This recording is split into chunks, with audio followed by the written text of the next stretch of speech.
Sarvatma Kam, Sarva Atma Kama. I don't think I can do this verses. Acharya Samantabhadra.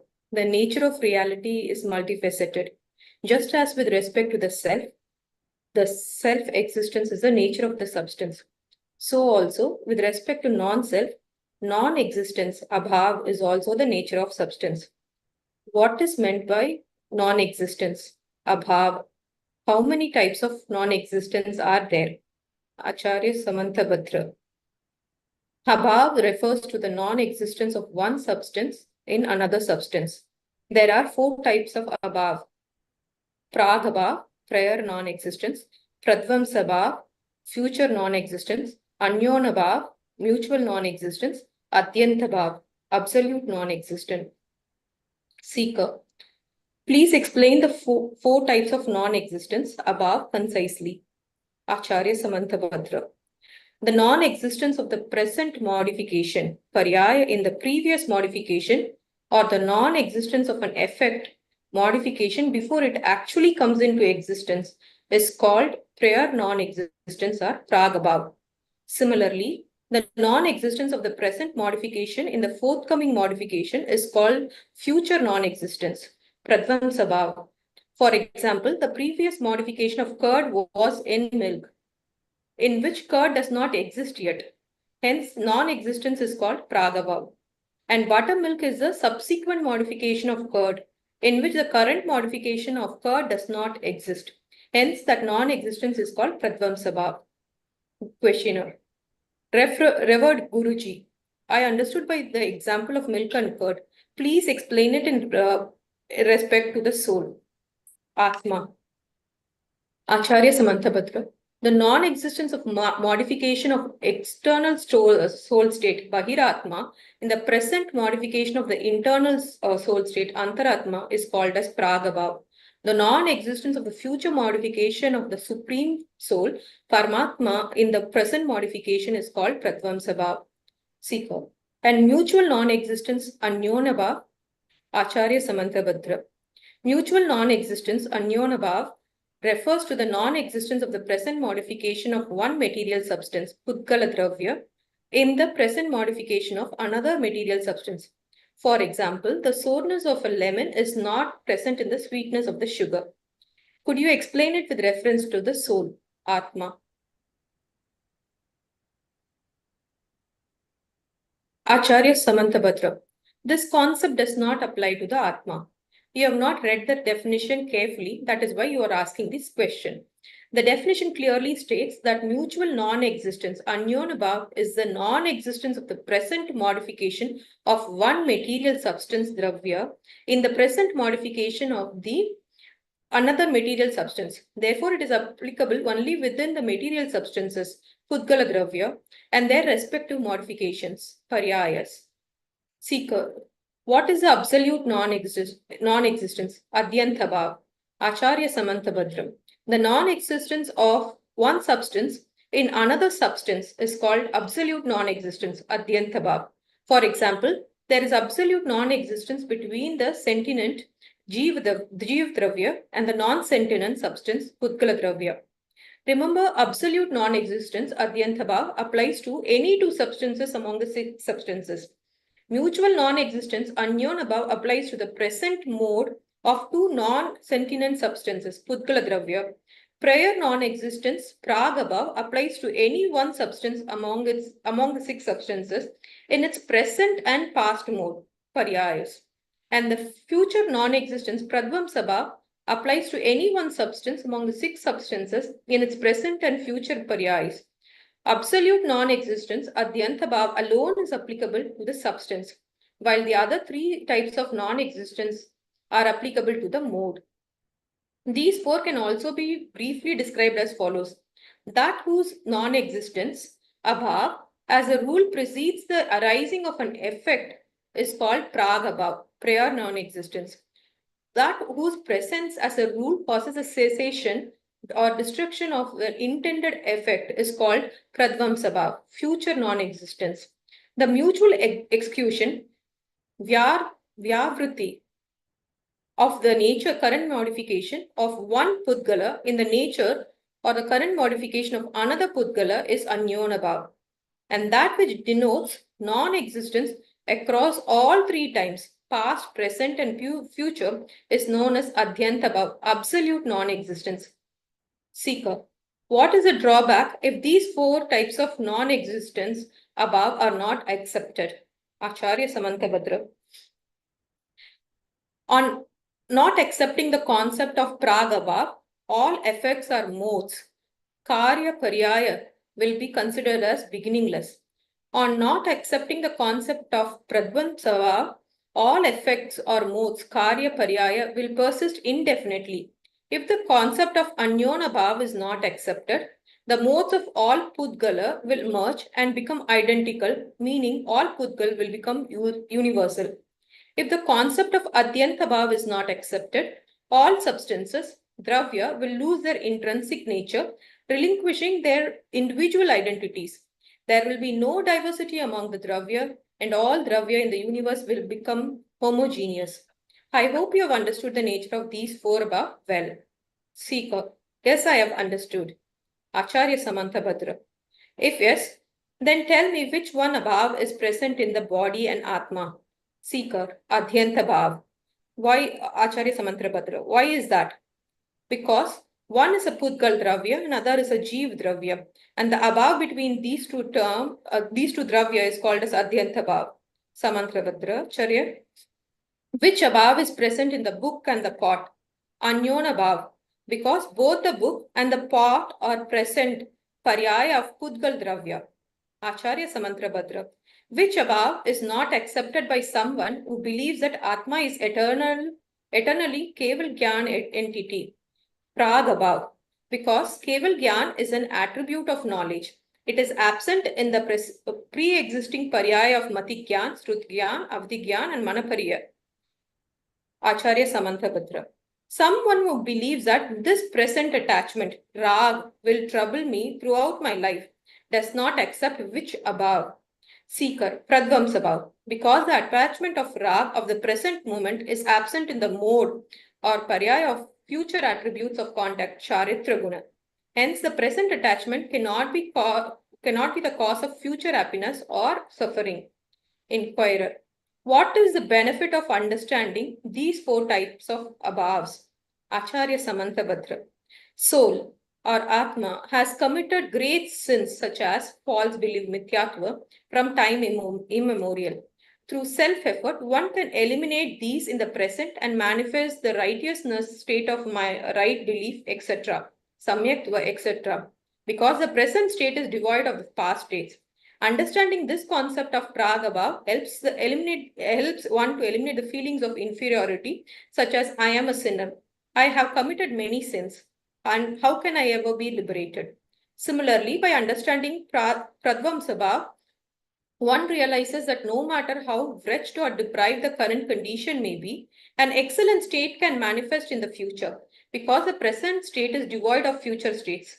Hence, seeing the current state of inferiority, one should not be disheartened about the future, but should be inspired to make efforts to be self-oriented, swasanmukh, seeker.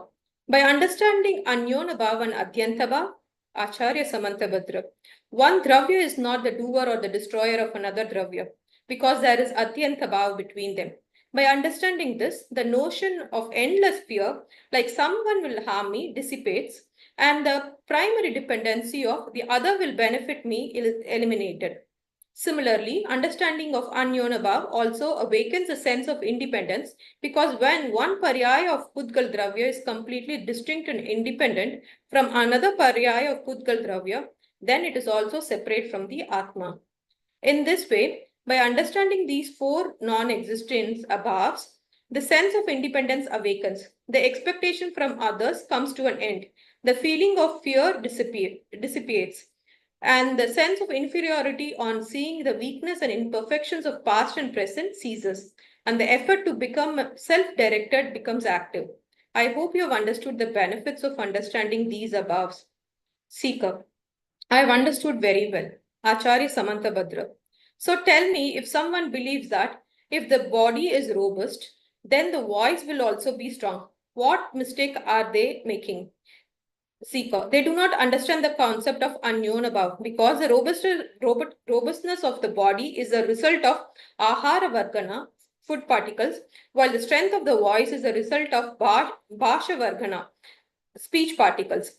In this way, there is unknown about mutual non-existence between the voice and the body's robustness. Acharya Samantabhadra.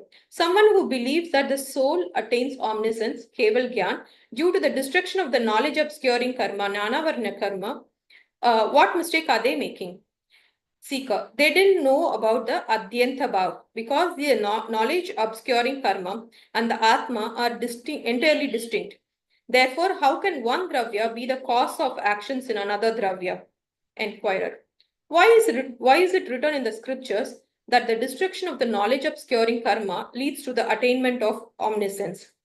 Thus, we see that the true nature of substances is anekantatmaka, multifaceted. The existence of a substance is not just its presence, bhav, but its non-existence is also a characteristic of the substance. Without acknowledging this, the understanding of a substance is incomplete. Therefore, by thoroughly understanding the nature of all four types of non-existence, one should be vigilant in eliminating the impurities of delusion, attachment, and aversion. Acharya Samantabhadra in the scripture speaks from the standpoint of asadbhuta vyavaharanaya, in order to make one aware of such instrumental causes, nimitta.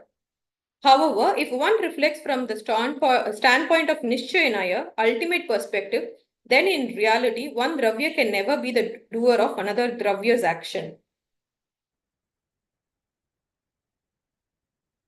Acharya Samantabhadra. In the scriptures, it is stated that from the not real conventional viewpoint, asadbhut vyavaharanaya, to explain the concept of instrumental cause, nimitta, but in fact, from real viewpoint, nishchayanaya, we realize that one dravya cannot be the doer of actions in another dravya. In this way, we see that the nature of substances is anekantatmak, multifaceted. Bhav, existence alone, is not the nature of the substance. Abhav, non-existence, is also dharma or attribute of a substance. And without recognizing it, the understanding of a substance is incomplete. Therefore, one should be vigilant towards eliminating the impurities of delusion, attachment, aversion, etc. by understanding the nature of these four abhaves. Thank you. It's very well read. Jai Jinendra, everyone. Let's start today's discussion with Mangalacharya.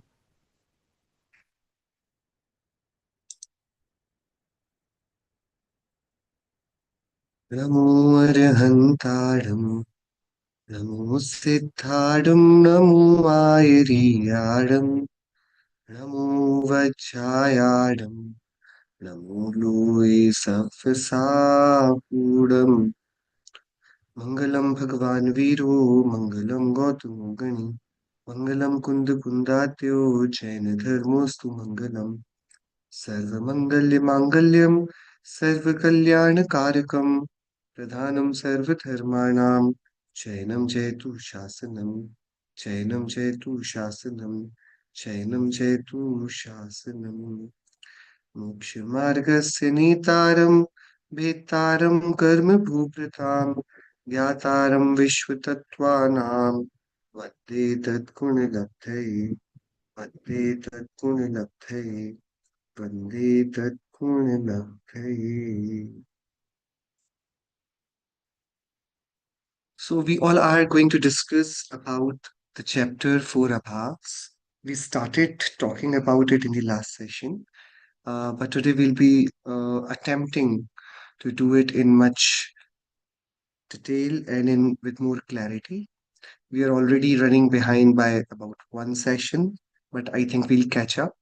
But concept clarity is what I'm right now focusing on, because all the topics that have been included in Tattvajñāna Pāṭhamālā Part 1 and Part 2, They become the basic foundation of how the actual scriptures that we'll be reading forward from the semester 3, this will prove as a great base, because all the terminologies, all the jargons that we are going to use henceforth, I think almost all of them have already been included, except for some terminologies of Karnanyo that have not been included yet.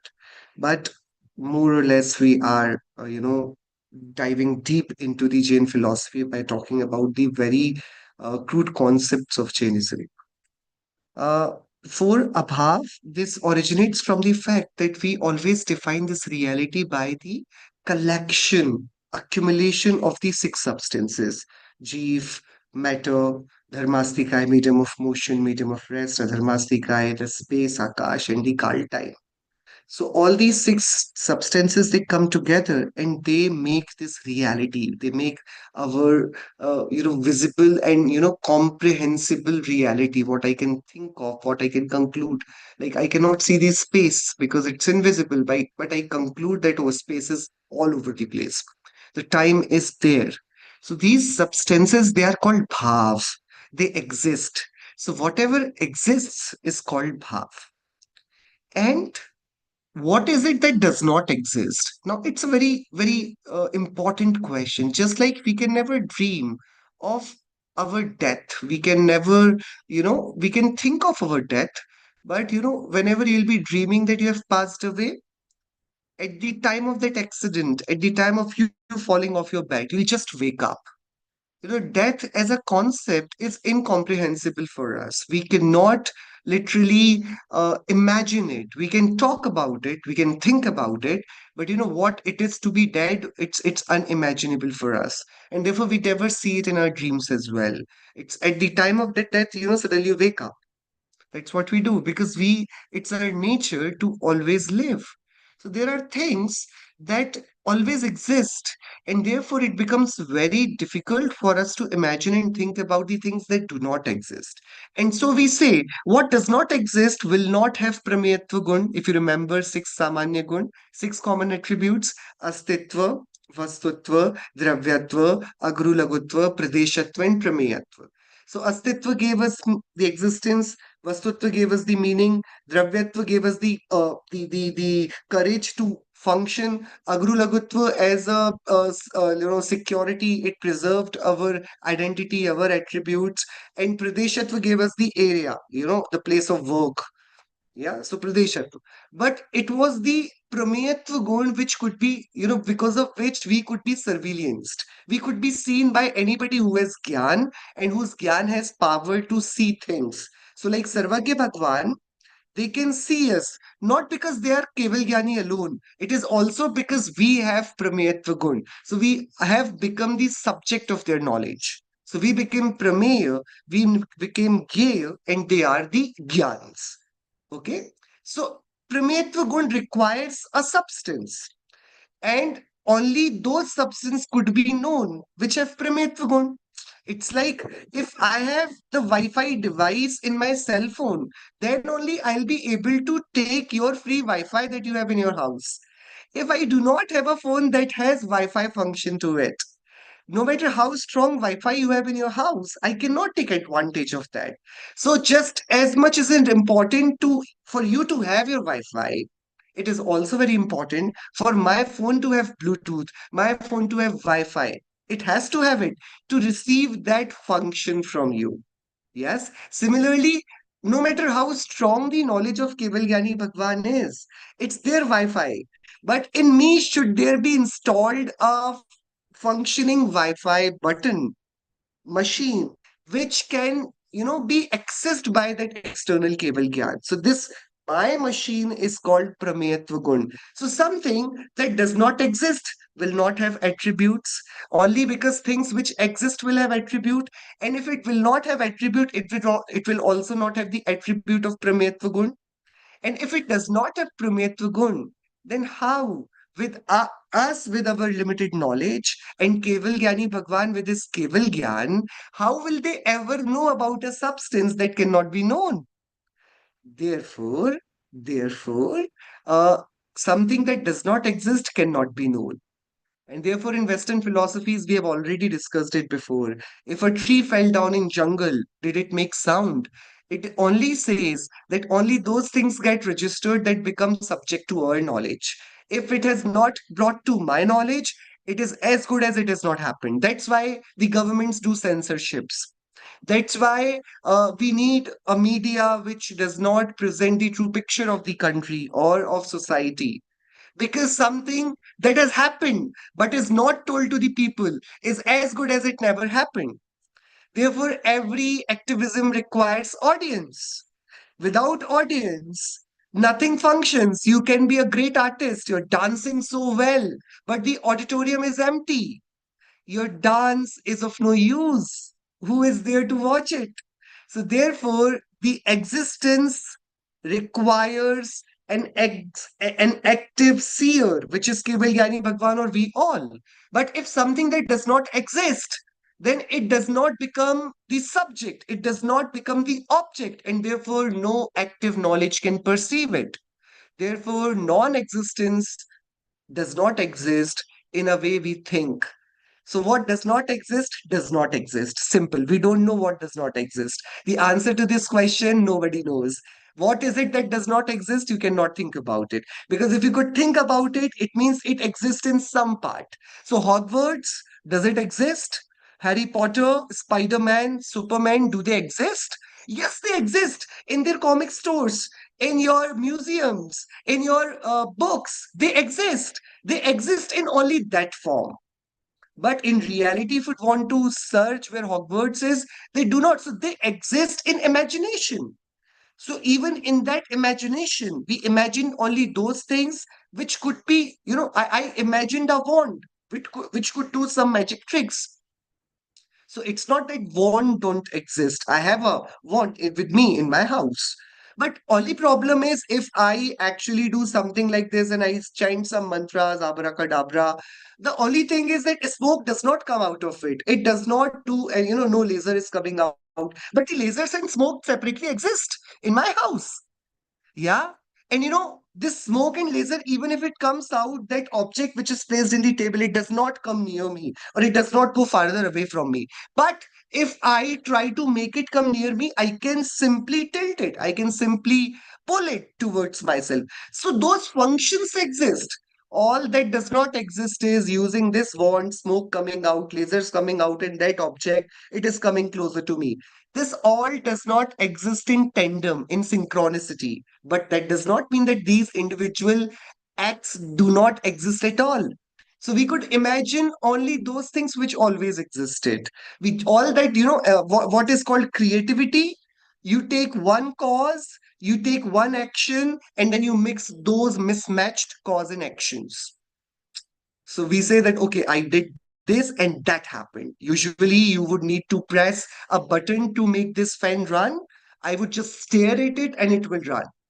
So now I'll call that magic, but it is merely imagination because I just took one career, one work, I took one cause, and I tried making some relationship between these two. So cause and effect relationship, which cannot be explained, is called magic.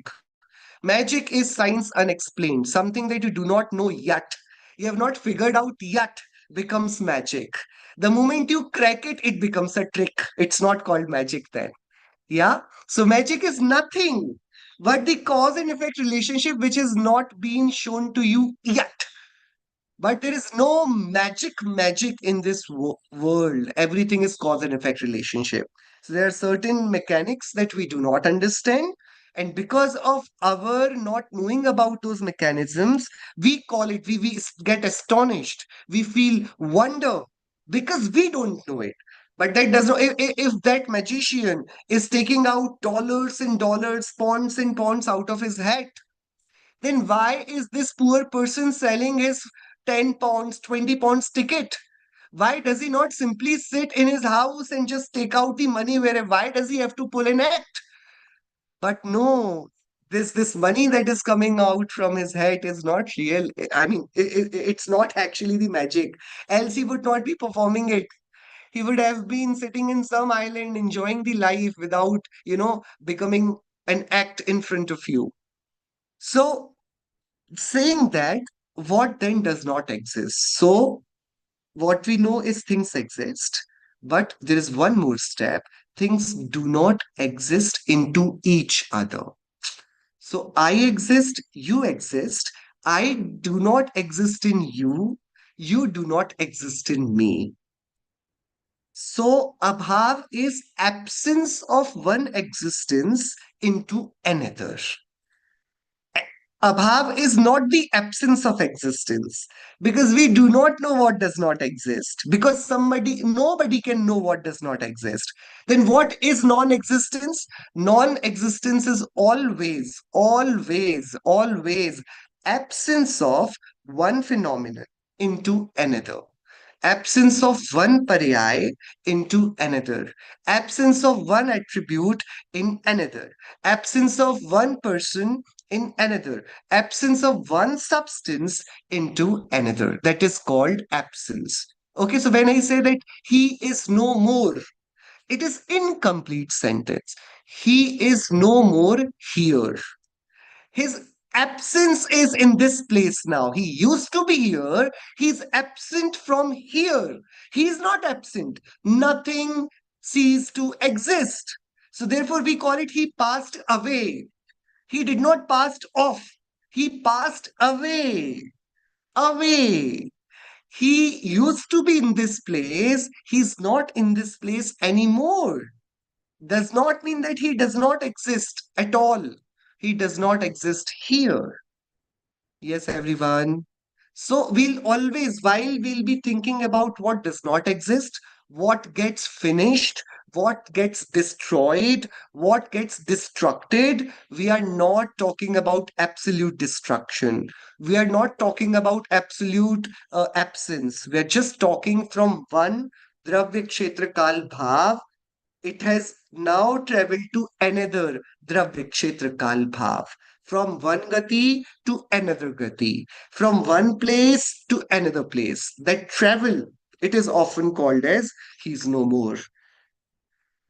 Okay, everyone, fine, simple. So now there are, because we learned about the Dravya, and every Dravya has Utpad, Vay, Dravya, Uktam, Sat, the nature of Paryay, because of which every Dravya constantly changes, and we have the nature of Dravya, because of which every substance remains eternal. Two seemingly contradictory natures are found in every substance. Every substance is changing and at the same time staying. Yes, everyone? Right? So therefore, absences will also be seen on two levels. One will be seeing the absences on the level of change, of paryay. And there are two types of nayas which are going to be seen at the level, at the surface level of paryay. And they'll be seen in one substance standalone, one substance. Okay, so there is anubhav, and there is my nigodh paryay, and there is my siddha paryay. Now, a dravya is sum total of its attributes in paryay. So my past, my present, and my future, you combine it all and then you get my complete dravya. So when I'm talking about my past, I'm talking about myself. When I'm talking about my future, I'm talking about myself. And when I'm talking about my present, I'm talking about myself. But at the same time, my past is not my present. My present is not my future. They are different. Different. Though all these forms belong to one single entity.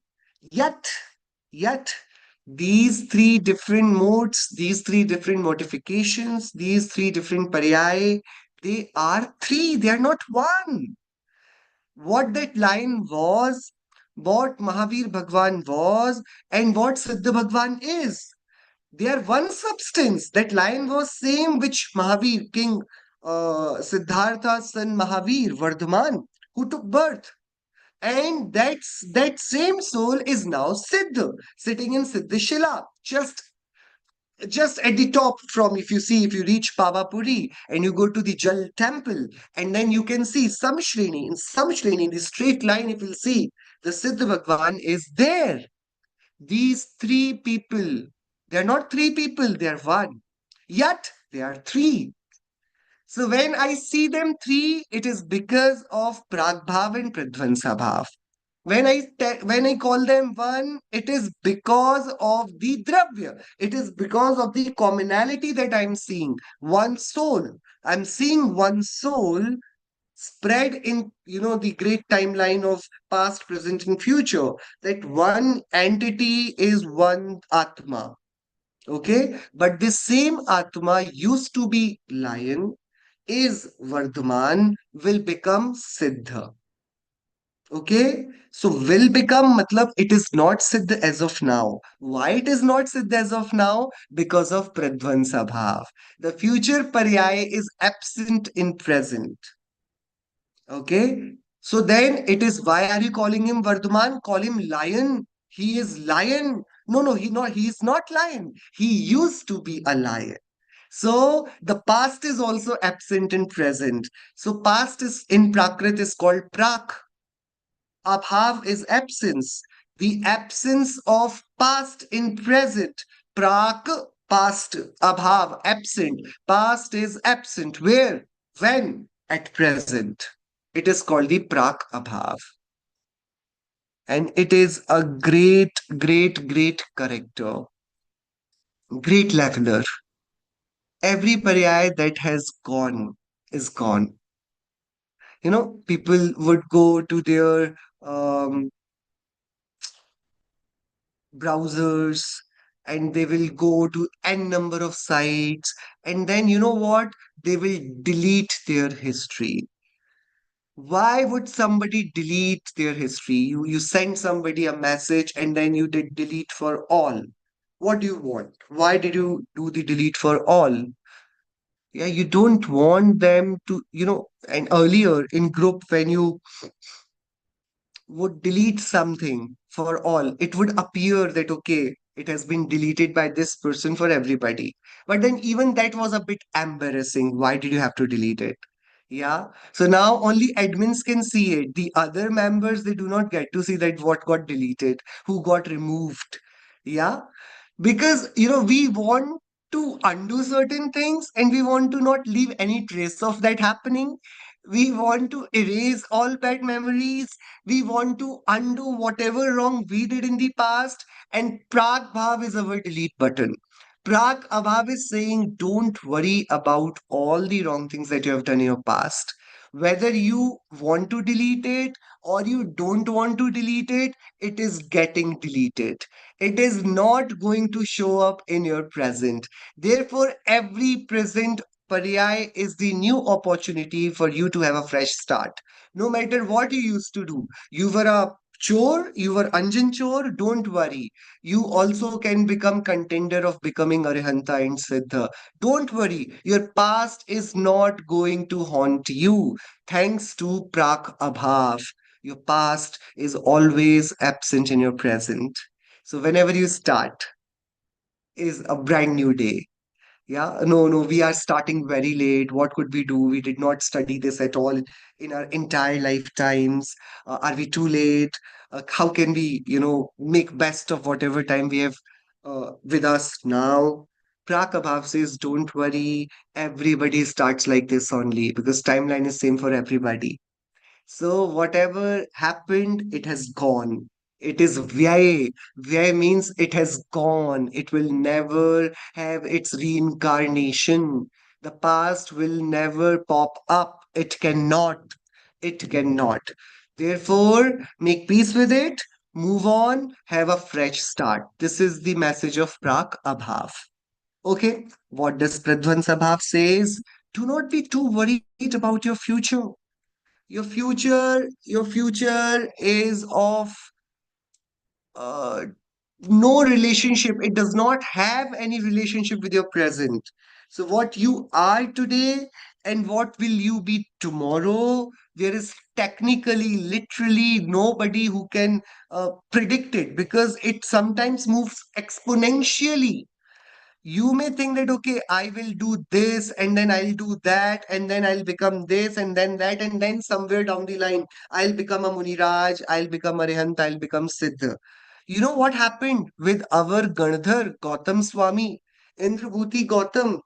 So Saudar Mindra was very worried.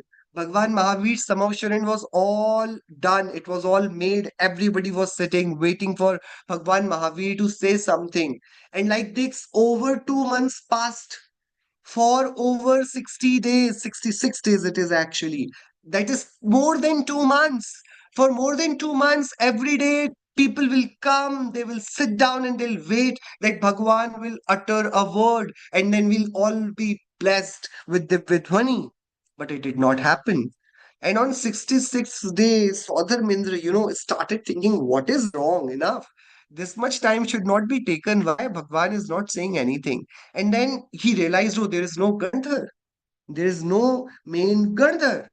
So then he used his Avadhi Gyan and he got to know, okay, the Gandhar who is a person who is actually capable of being Gandhar is actually a teacher of 500 Brahmin students.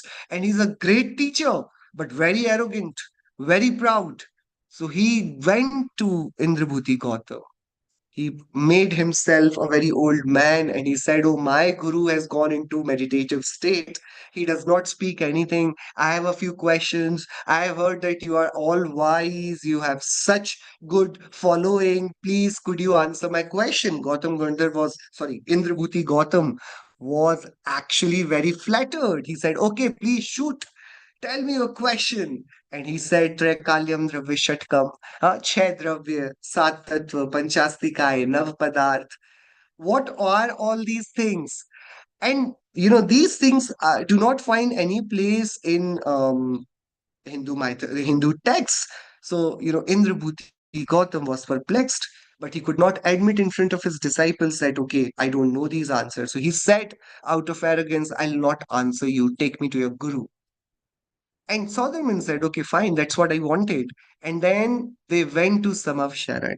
Now, a person who does not know anything about Dravigun Paryay, a person who does not know anything about Anekant, Syadvad, a person who does not know the names of Jeev, Pudgal, Dharm, Madharm, Akash, Kal, Astitu, Vastutu, Dravyatva, Guru Lagato, Prameyatva, 8 karmas, 4 gatis, that person ideally, what should have happened? We should could have enrolled him to Parbagam honors course. You first study for about 5 years. You do systematic studies, and that's how you'll become at least worthy of entering the Samav Sharan. And then we'll make a interview, set it up with Mahavir Bhagwan. And if he feels so, he'll appoint you, and then he'll start his Divvidhvani. That is what ideally should have happened. What do you think? But Pradhvaṃsābhāva says the paryai do not move as systematically as you believe they do. There is possibility of exponential growth and exponential, uh, plunge. There is possibility both ways. You can just a Muniraj, a Dev, Sangi Panchindriya could directly take birth in Nigodya Paryai, Ekindriya Paryai. A Muniraj could be a microorganism. He could take birth as a two indriya, three-sensed organism. Yeah, so there is no guarantee of what you do. That Seth who was doing Samaik with Namokar mantra. Everybody would be thinking that okay, the Seth is great. He died. He did not drink a single drop of water. But the Pradhvaṃsābhāva said, okay, no, no, no. You might think and assume that he will become a great Dev, but no, we are going to make him a frog. And he became frog. Who could have thought about it? So Indrabhuti Gautam sees the Manastambha in front of, outside the sum of Sharan. And suddenly, all his pride, all his, uh, what should I say, arrogance, all his shallow wisdom, it took a hit. And then he started realizing and he started contemplating. And as he moved closer and closer and closer towards Gandhkuti, people saw that not even a single thread of cloth was on his body when he actually saw Mahavir Bhagwan. And immediately he immersed himself within himself, and in Antar Muhurt, he became Shrut Kevali. He became the knower of all the Dwadashang. This is how the Gyan works because Gyan is there in me. My innate nature is of complete Gyan. I'm Gyan Swabhavi Atma. All that is there is wheel of Jnana Varniya Karma. The moment the Jnana Varniya Karma goes off, its Chayopsham starts uprising. My Gyan also shows up. Its capability to know more also takes its own breath. It always starts flourishing. So he became Ganadhar, he became Shrutkevali. What in how much duration? Not even 1 hour has passed since he did not know about the names of 6 dravyas, 5 astikais, 7 tattvas, and navpadarth, and now he is the one because of whom we are reading all these texts. So this is what Pradhvaṃsābhāva says. Your future, if you'll imagine it, you will do great harm to yourself. It has infinite possibilities, and your present capability to imagine your future is very limited. So whatever you will imagine, it will be far less than what you're capable of achieving. So never be worried about your future. Pradhvaṃsābhāva says that, okay, let me surprise you. You do not wonder. You just focus on your present and give this headache to me. I'll take care of your future, how beautiful and how unimaginable things it is worthy of doing. So Pradhvaṃsābhāva says that future will always remain absent in your present. Therefore, no matter how much you worry about your future, you cannot make it with your thoughts and worries, because for you the benchmark is your present. So you would what you would imagine, okay, I'm seeing 10% growth. I'm seeing 20% growth year on year. So next year I want to be 20% better than myself, because your benchmark is your present. Pradhvaṃsābhāva says it's a wrong benchmark. You're capable of doing so much more, that your present looks such a little being in its full glory, that it does not even know what glory is. Yeah. So, therefore, Pradhvaṃsābhāva says never be worried about your future. So, it is because of Pradhvaṃsābhāva I could break free from the present state of mithyatva. So my mithyatva will not give birth to samyaktva. My samyaktva is absent in present mithyatva. So if we do not believe in Pradhvaṃsābhāva, you know what happens? It means the present will give birth to future.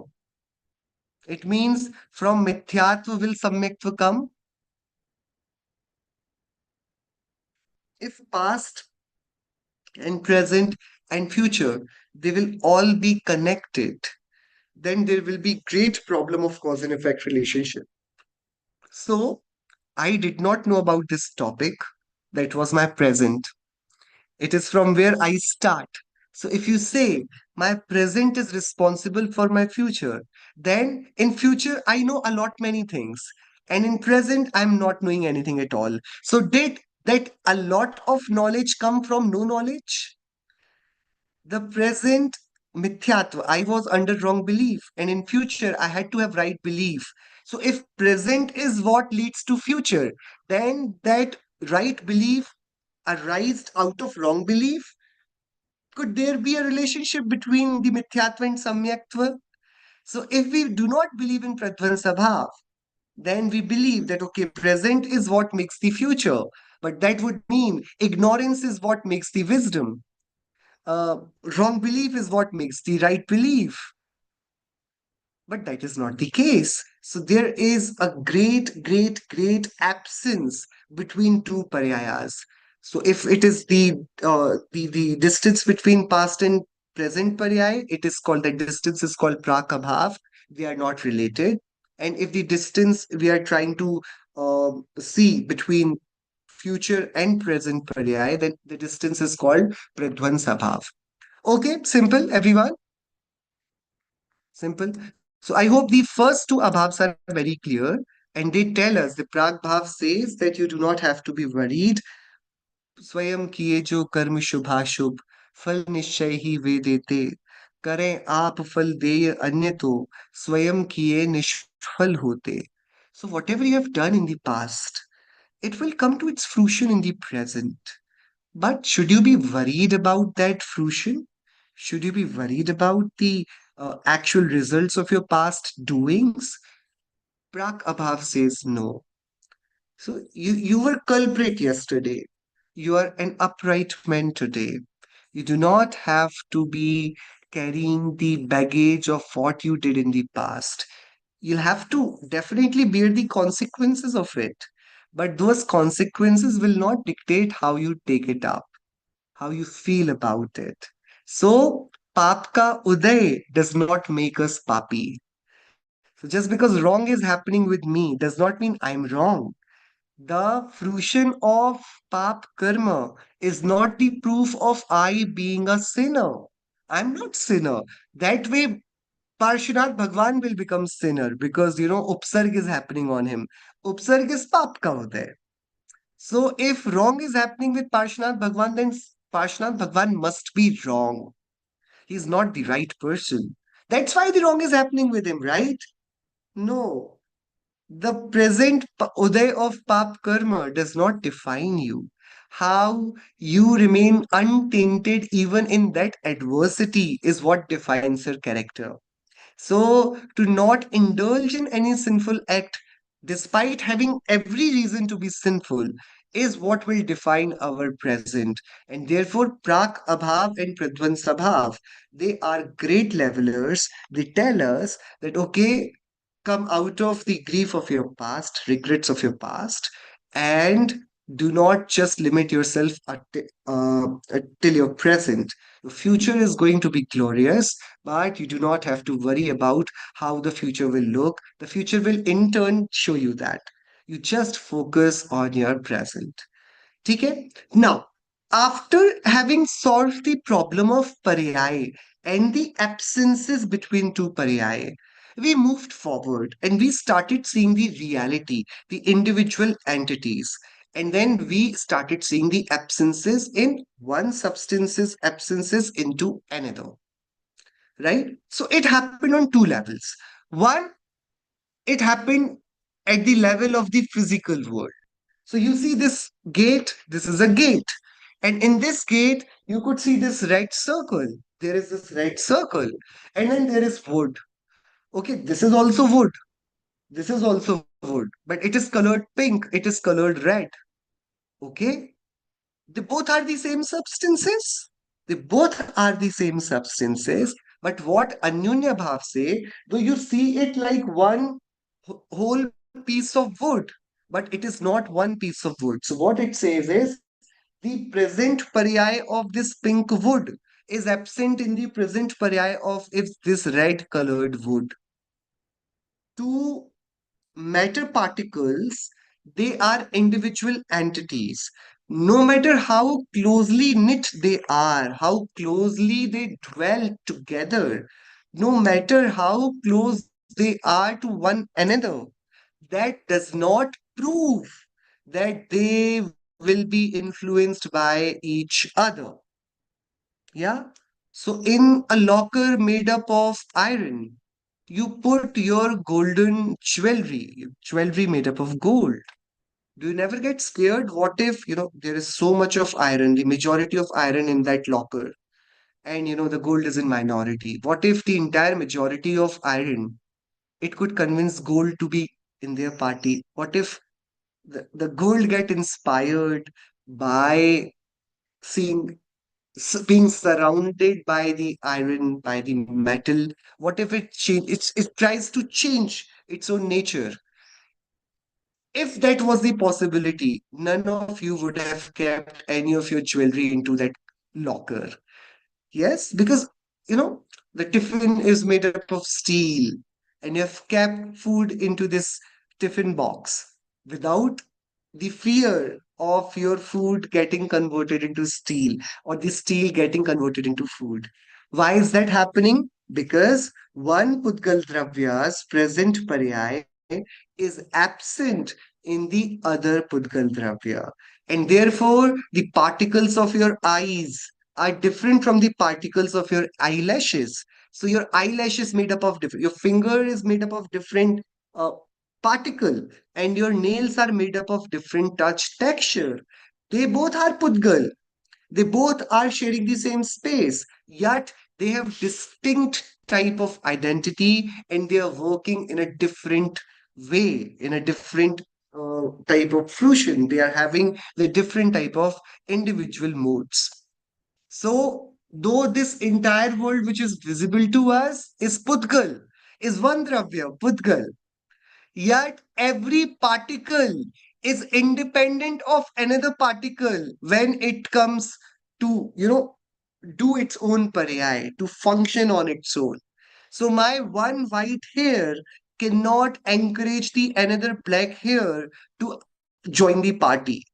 And my so many black hair cannot convince these few white hair to come back and to become black again.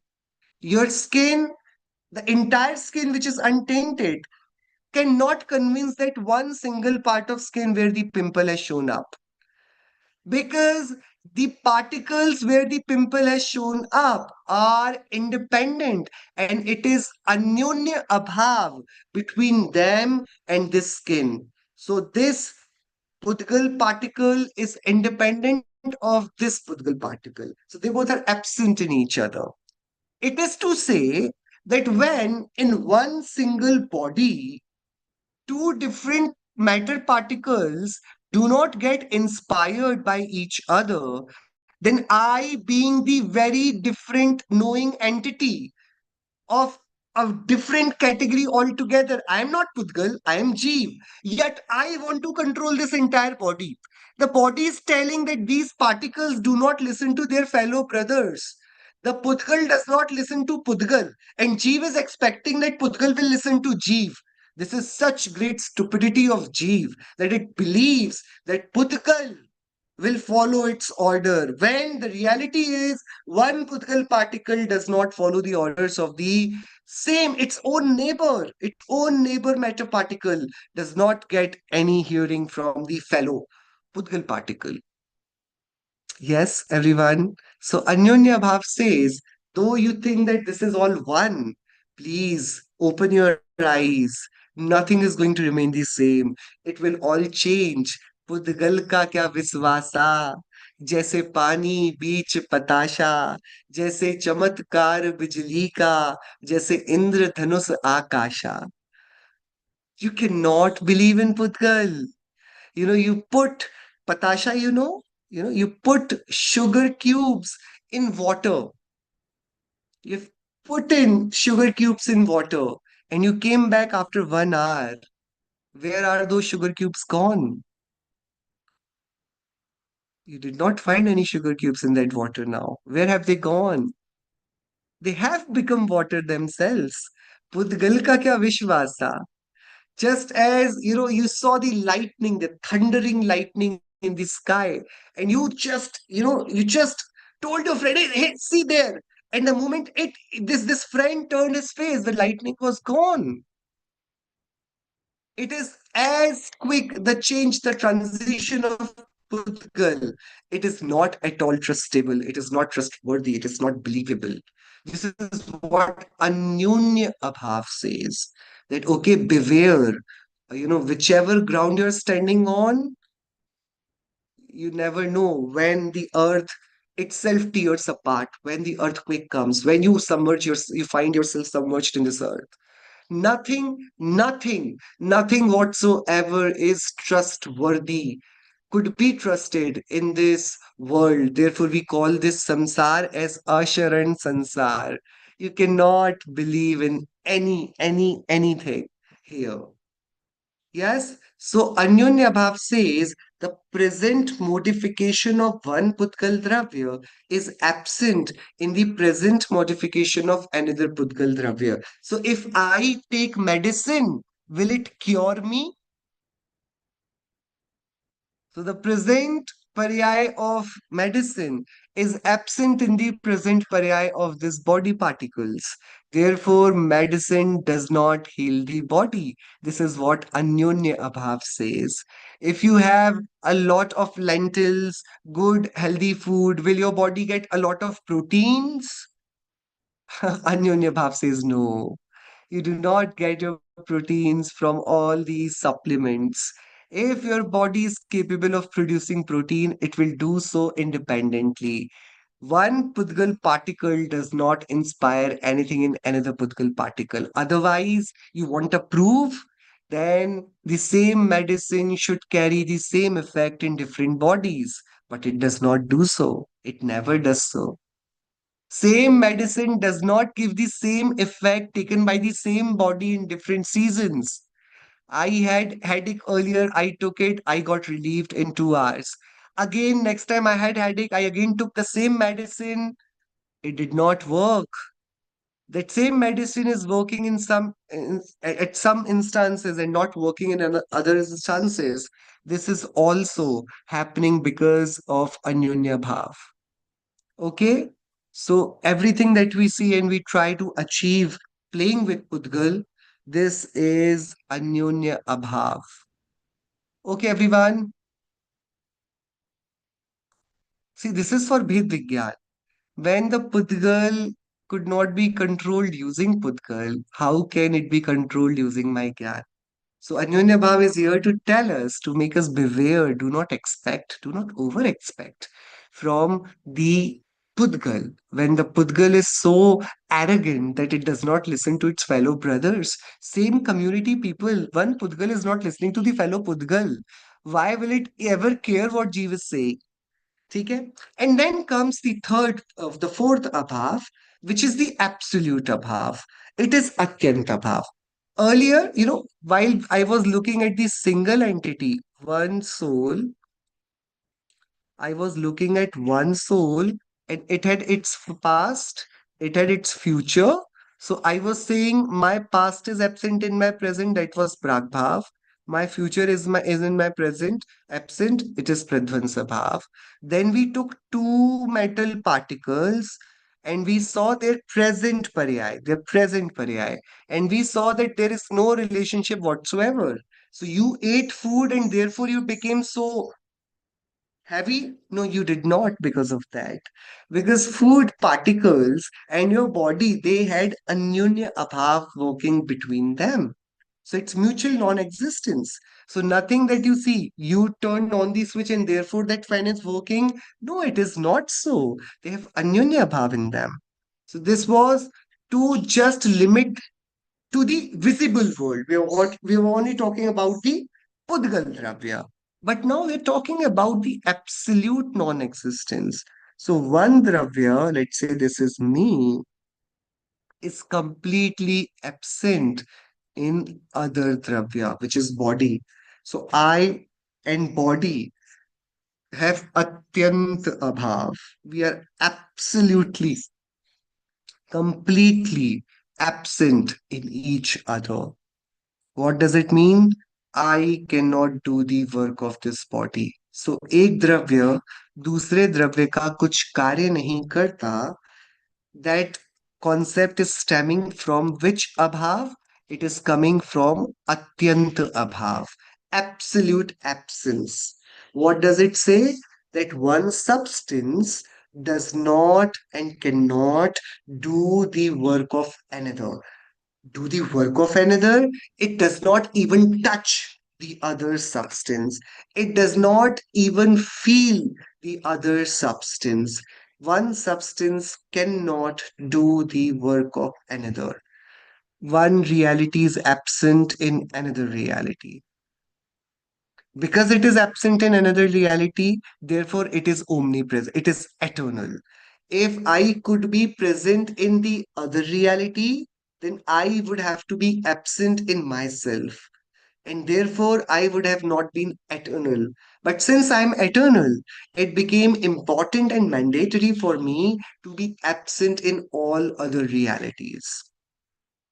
Okay, everyone. Atyantabhav. Atyantabhav is between two distinctly recognizable substances. Two different substances have which type of absence amongst them, between them? It is atyant abhav. Atyant abhav. Atyant abhav. Absolute. Absolute means, am I holding this pencil? Who are you? I'm Anubhav. So do I have fingers? Do I have hands? So when I'm not even holding the hand and fingers, how can I be holding the pencil? I am absent in these fingers, nails, skin, bones, and in this pencil. I am not. I'm not. Then what is it that I'm doing? I'm knowing that these fingers are holding this plastic pencil.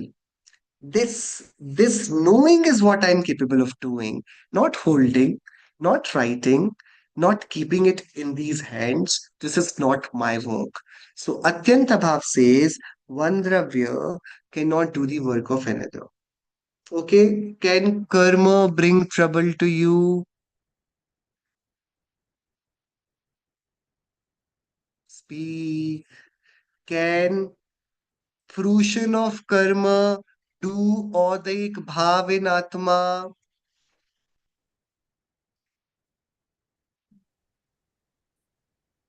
Fruition of karma.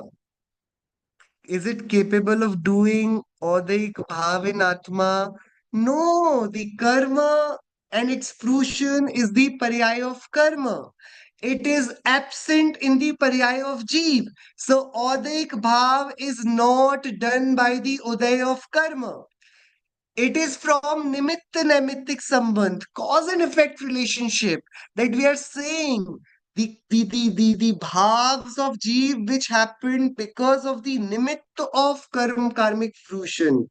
They are being called odik bhav, but the karma is not capable of making any bhav in Atma. Atma does not do any bhav because karma has told it to do it. Okay, everyone.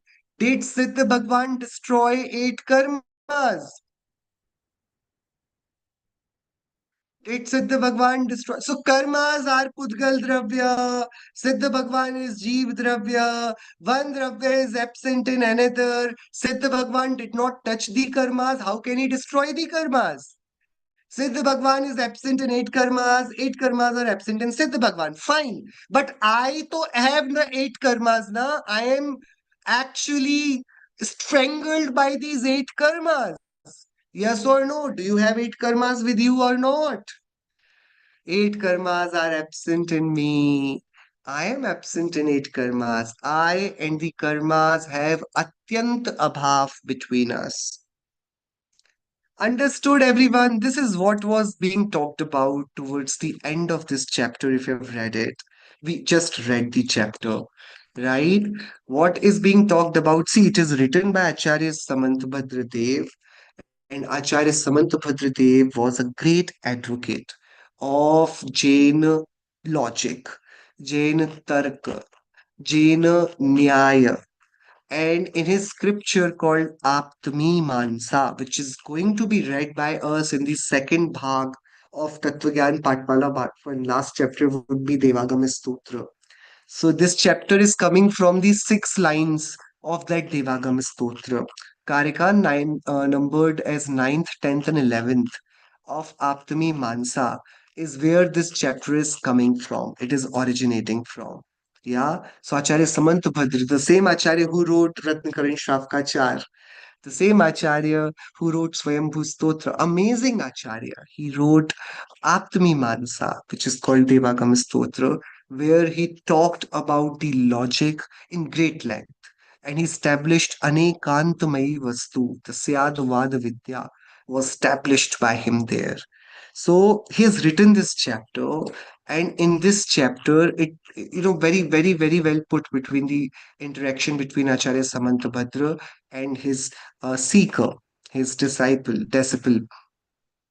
Acharya Samantabhadra, so tell me, if someone believes that if the body is robust, then the voice will be also, strong body will give strong voice. Which type of mistake is this? What we are not understanding? We're not understanding about Atyant Abhav.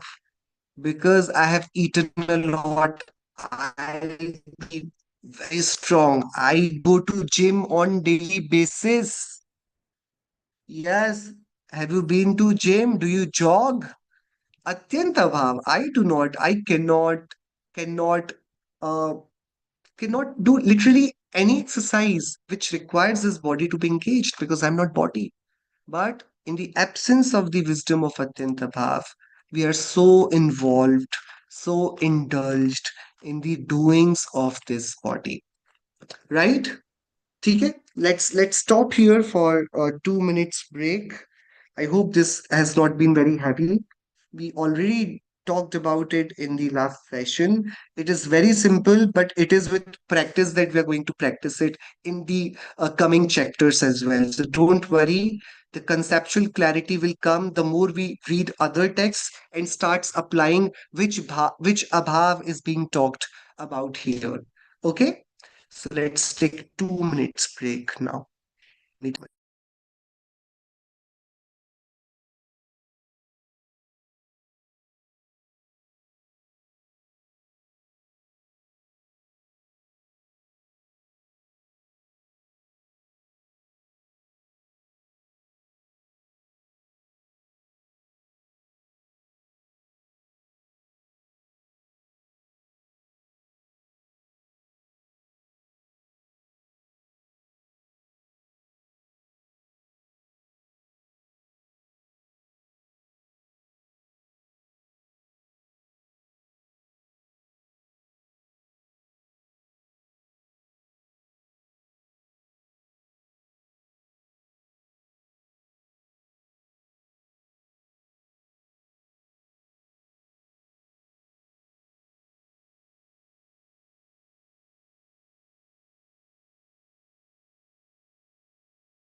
Okay.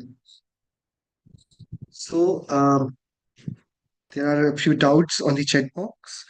In the chat box, um, one Jeev is not present in another. So if I say that I'm really scared of a few people whom I think can harm me, so this belief that others can harm me is the non-understanding of Atyanta Bhav. One other Jiva can pose any threat to me. It's not possible. One cannot hurt the another. So one person did the hinsa of another. One jeev killed another jeev. This is not possible. It is atyant abhav. One cannot kill the other. If we believe that one can kill the another, then what will the other person's ayu karma do? If I could be killed by somebody else, then where is the functioning of karma? What will karmas do if anybody can decide over on my fate, right? So, atyant abhav is always applied between two substances, between jeev pudgal, jeev, pudgal pudgal, dharm adharm, jeev akash, akash kal. Any two dravyas in question, if they have been called as doer of another dravya, then it will become the question of atyanta bhav. Fine. Then we have Anyunya Bhav. So Anyunya Bhav will be applied to only between two Pudgal Dravyas and that too in their present paryay, right? So if I say that I have a very strong body, I should also have very heavy voice. So a strong body leads to heavy voice. False equivalence. It's not true. Sometimes very heavy person will have very thin voice. It is possible because of Anyunya Bhav. Your body strength does not determine your voice. It does not determine your courage. It does not determine your blood profile. So just because your kidneys are functioning well does not mean that your other parts will also function well because of Anyonya Bhav. So one part could be very healthy in a body, the other part could be could face some difficulties in functioning. So this is because of Anyonya Abhav. Just because I do not have blood pressure does not mean that I cannot be diabetic. I can be because of Anyonya Bhav between blood pressure and my being diabetic. Okay, there are certain interesting points which are mentioned in this chapter. Let's just quickly have a look on them. Remember, absolute non-existence applies to any two substances among the six substances. Any two substances.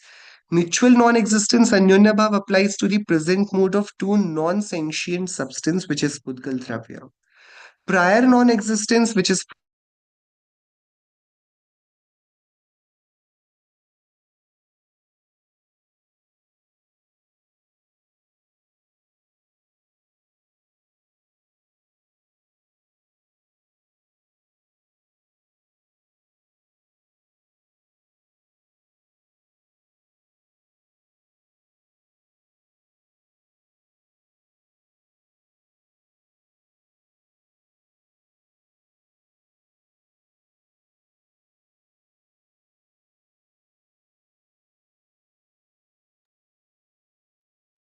I think Anubhavji has just been frozen. Hopefully, he can join back.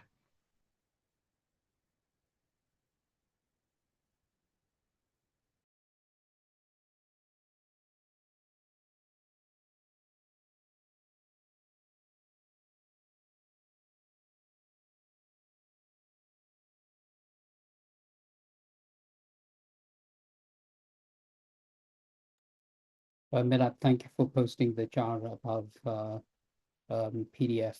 I think that'll be very useful for everyone.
Should we perhaps start reading chapter 8, maybe?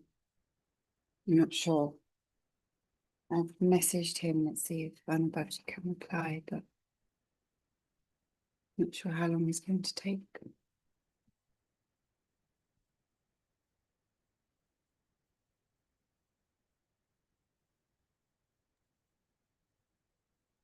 I think that's fine. I can bring it up if you would like. Thank you.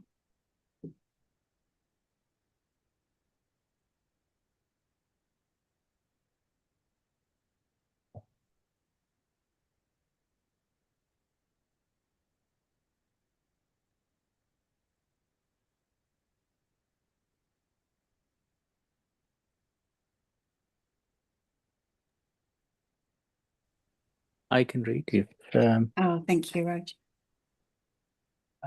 Chapter 8, 5 Pandavas by Acharya Jinendra.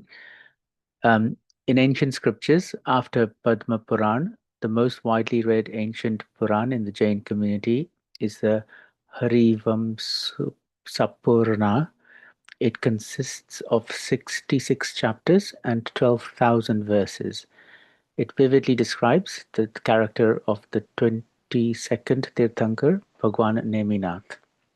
Additionally, it portrays the characters of many historical renowned personalities such as Krishna, Balbhadra, Kauravas, Pandavas, etc. with great excellence. Raj, sorry to interrupt. Anubhavji is back. I'm so sorry, my phone got switched off, so internet got disconnected. Yeah, so I was just discussing last few points from this chapter, which could be, very confusing if ever asked by you. So, these four can also be briefly described. So, this is a very fresh and very logical point of view of understanding the four abhavas. That whose non-existence, as a rule, precedes the arising of an effect is called Prāgabhāva. What does it mean? That whose non-existence, as a rule, precedes the arising of an effect is called Prāgabhāva. So we said that at present, the future is absent. Now reverse it. Only when future, I'm saying past. At present, the past is absent. So now let's reverse it. What does it mean? It also means that only when the past goes off, the future will come. Yes, everyone? So the cessation of past is required for the future's arisal. Everyone? So that whose non-existence means not happening as a rule precedes the arising of an effect is called Prāgabhāva. So the present does not have the past, means once the past departs, only then the present comes. So the past paryaya has to go away for the present has to come. Yeah, so this is what is another way of looking at it. Similarly, that whose presence as a rule causes the cessation of the intended effect is called Pradhvaṃsābhāva. Whose presence as a rule causes the cessation of the intended effect is called Pradhvaṃsābhāva. What does it mean?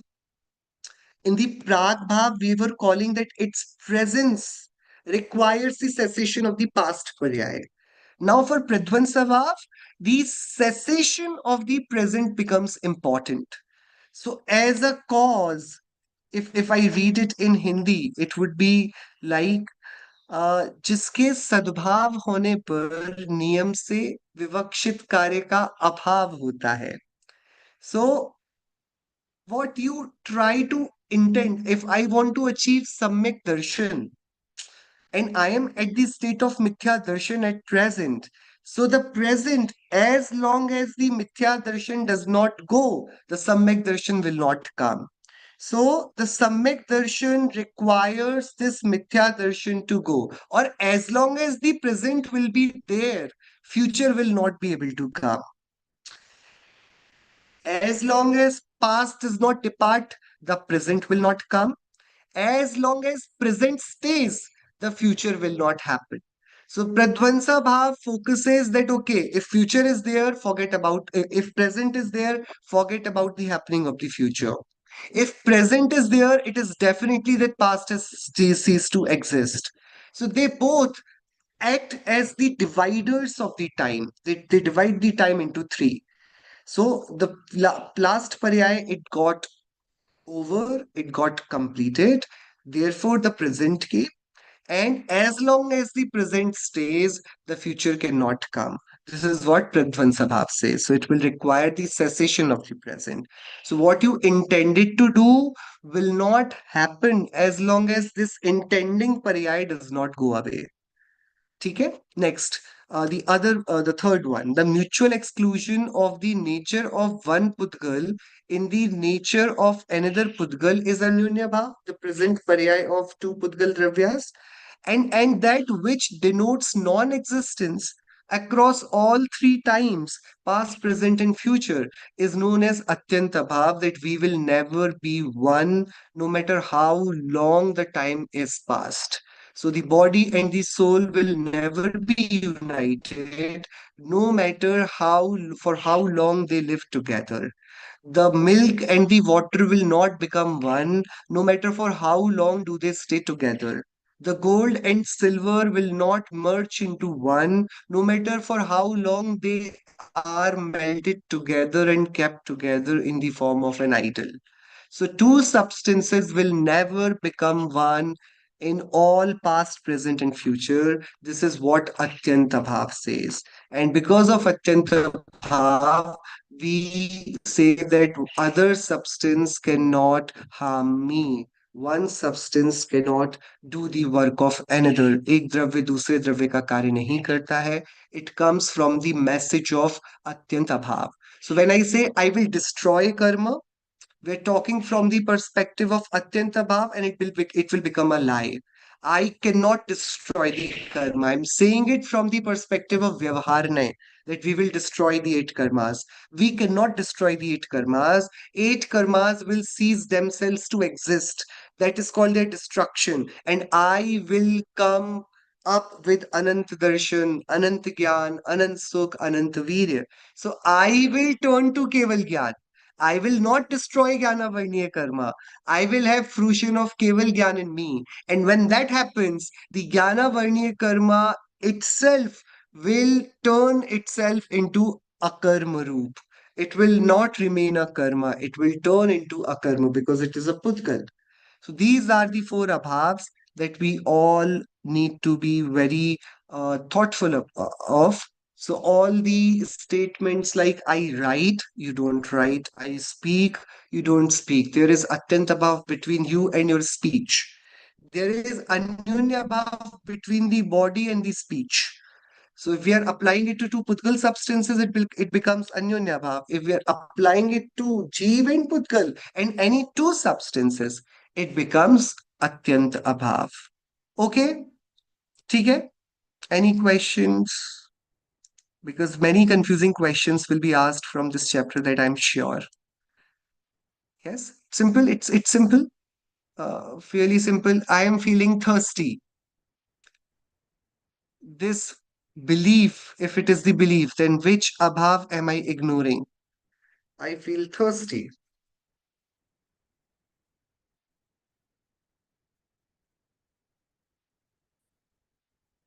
Which abhav? Atyanta Bhav. Atyanta Bhav. Atyanta bhav, because thirst is being felt by this body. I am just being the knower of it, and then I am calling myself thirsty. This is Atyanta bhav. I am mixing myself with the body. Let me say, mm,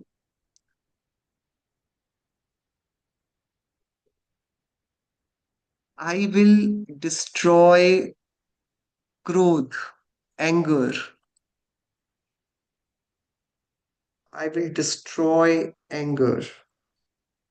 Which abhav am I talking about? Can I Pradhvaṃsābhāva. destroy anger? Sorry? Pradhvaṃsābhāva. Anyonya bhav. In future, I will destroy Anyonya bhav? Anyonya bhav or Pradhvaṃsābhāva? So Anyonya bhav will apply to two Pudgal Dravyas generally. Pradhvaṃ. So I said I will destroy.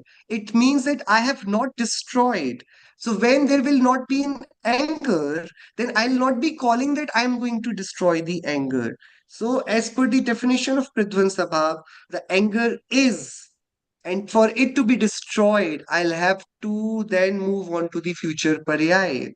So present paryay is absent in future, or the future is absent in present. So whenever we're talking about the future, it will come. We do not have to be restless about it. Whenever we are talking about the past, it has gone. We do not have to be very heavy about it. We're worried about it. Okay? These were the four abhas. We'll keep on practicing about these. Now we'll read a story on 5 Pandavas, the Mahabharata, the great epic of Mahabharata, Jainism version, and it's very important one. So let's do the reading of the chapter Mahabharata of 5 Pandavas. Volunteers, anybody can start reading. Yes. You may share it. Better scrolling. Shall I continue? Raj, are you okay? Yes, thank you.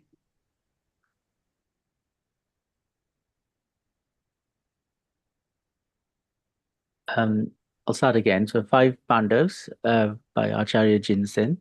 In ancient scriptures, after Padma Puran, the most widely read ancient Puran in the Jain community is the Prāgabhāva.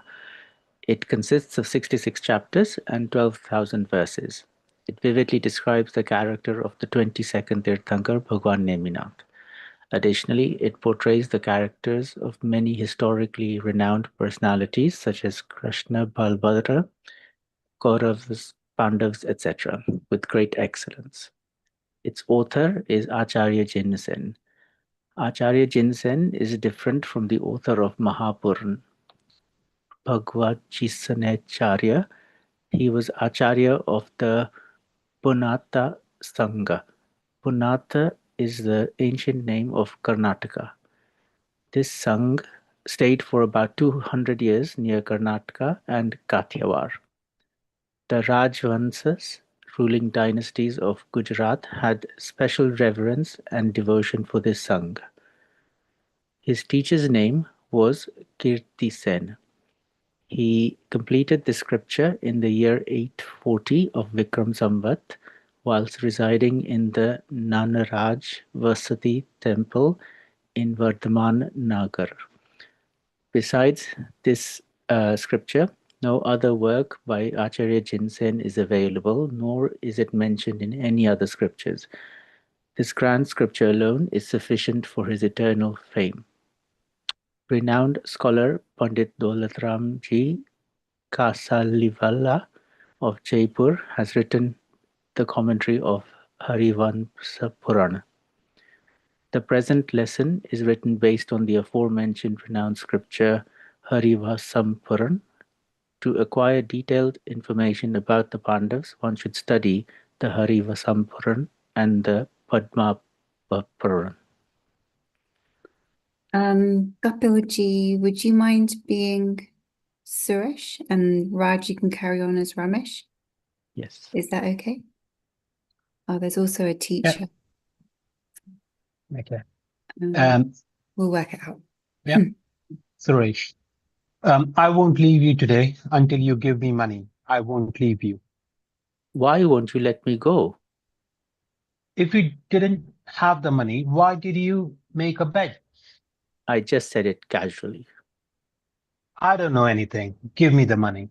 What shall I give when I don't have any money? Then why did you bet? I'll read the teacher. What happened, Ramesh, Suresh? Why are you fighting? Good boys don't fight like this. We should handle all our tasks peacefully, not through fights and arguments. Look, teacher, he is unnecessarily bothering me. Teacher, why doesn't he give me my money? Why, Ramesh? Why aren't you giving him his money? Good boys don't trouble anyone by borrowing from them in this way.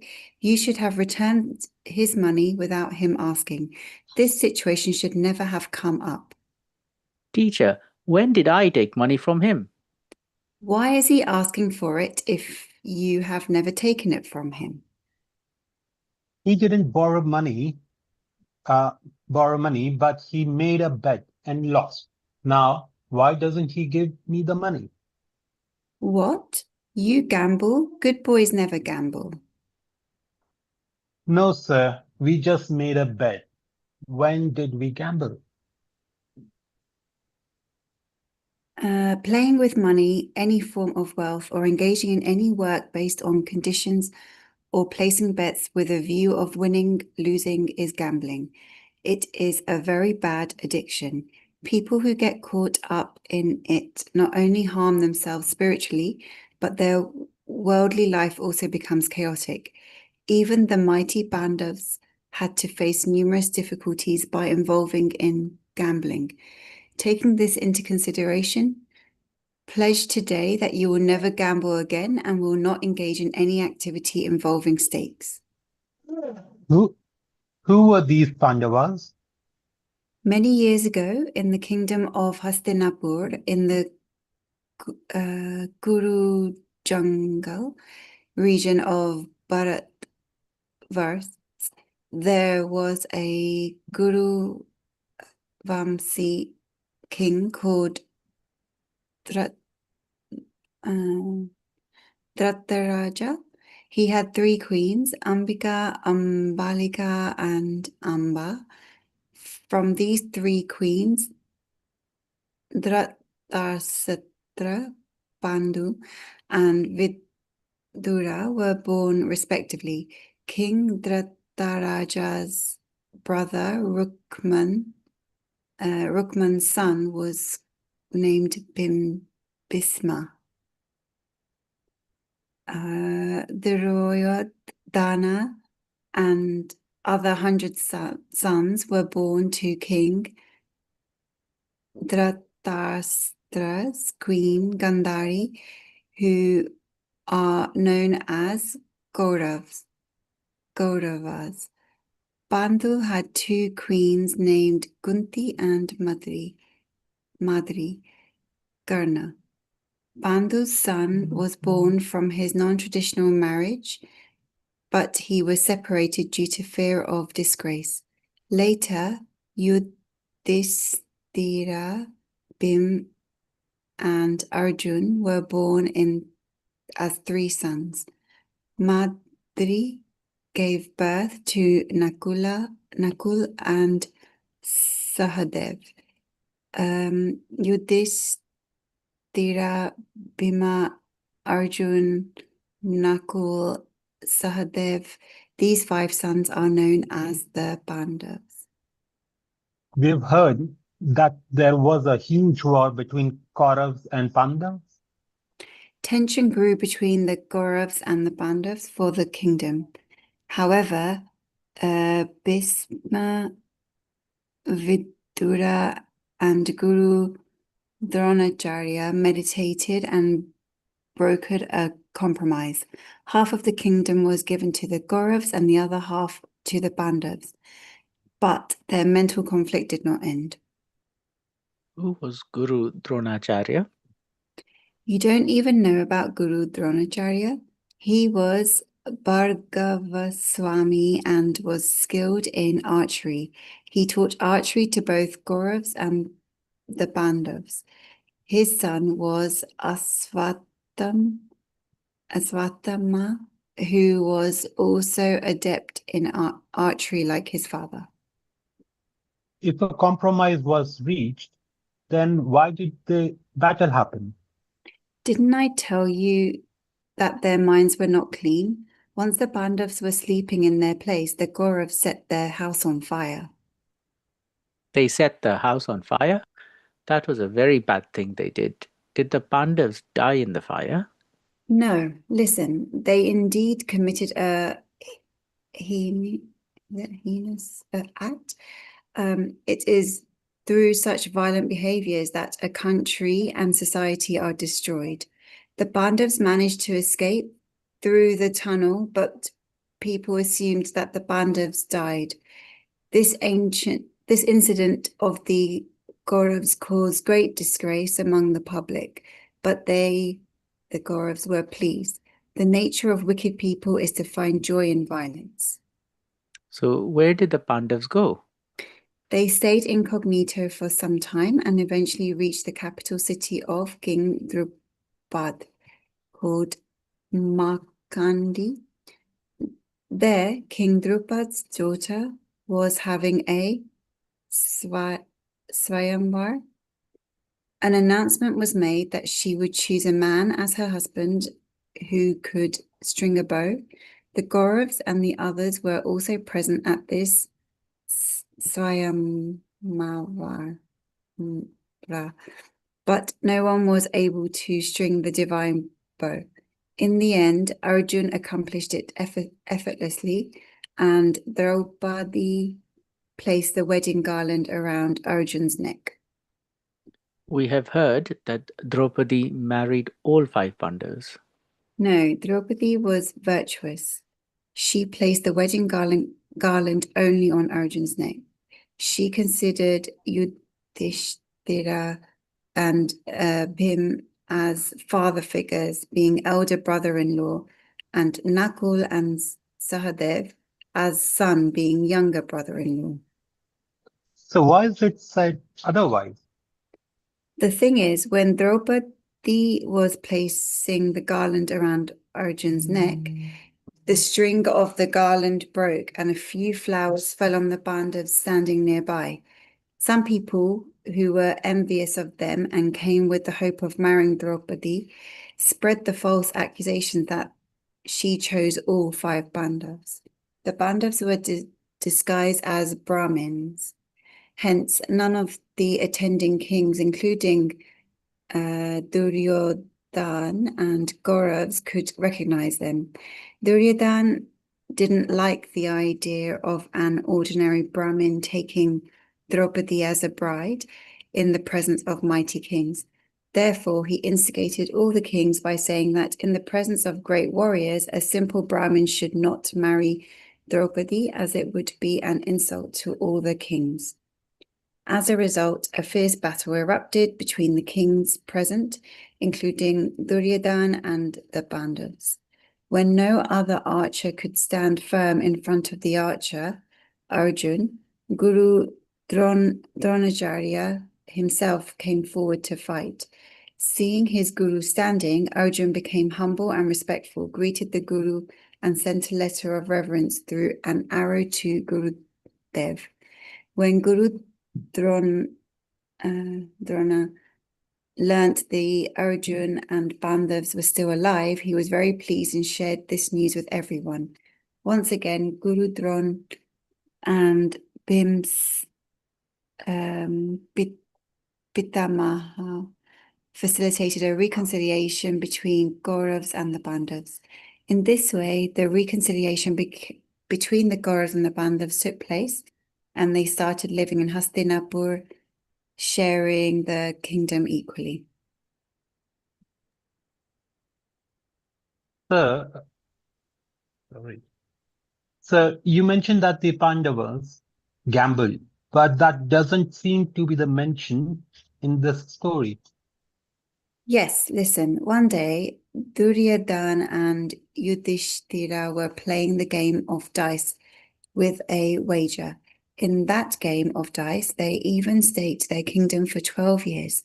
Duryodhan deceitfully won the bet, and as a result, Yudhishthira and the other Pandavas had to leave the kingdom and go into exile for 12 years. That's why it is said engaging in activities with a stake of or gambling is the root of all evils. A person who desires the wealth of their Atma should always stay away from it. Look, even the mighty Yudhishthira, who was to attain moksha in the life, had to face many adversities as a result of engaging in gambling. So where did they stay for those 12 years? They did not stay at one place. They kept moving around in disguise. We have heard that being was very powerful. He defeated the mighty Kikaka. Yes, that incident also took place during their 12-year exile. When they reached the kingdom of Virat, while wandering, they started working in various positions in disguise. Yudhishthira became a scholar, Bhim became a cook, Arjun became a dancer, and Nakul and Sadev became caretakers of the horses. Draupadi also lived disguised as a maid. The name of King Virat's queens was Sudarsana, and her brother was Kichaka. He considered Draupadi to be an ordinary maid, therefore he began to show his evil intentions towards Draupadi by displaying various temptations. Draupadi shared this with her elder brother-in-law Bhim, and Bhim told her to make a fake affectionate appointment with him and decide on a specific place and time to meet. After that, I will handle everything. Sinful Kichaka deserves to be punished for his actions, he said. What happened next? What next? Draupadi, through fake affection, decided the night time and secluded place with him. Then Bhima reached the designated place at the specified time wearing Draupadi's clothes. When the lustful Kichaka arrived there and saw Draupadi, he was very pleased and started expressing his love for her. However, the sinful man trembled with fear when his affectionate gestures were reciprocated with Bhim's powerful fist. He made great efforts to resist according to his strength, but Bhim, seeing his pitiable condition, warned him not to engage in such actions in the future and let him go. He received the punishment he deserved. What happened to the Pandavas after that? After that, they went to their maternal uncle's place in Dvarika. Vasudev, the father of King Krishna, and Samudravijaya, the father of Bhagavan Neminath, were the maternal uncles of the Pandavas. They showed great respect and hospitality to their nephews along with their sister. Sir, a great and fierce battle also took place between Kauravas and Pandavas, right?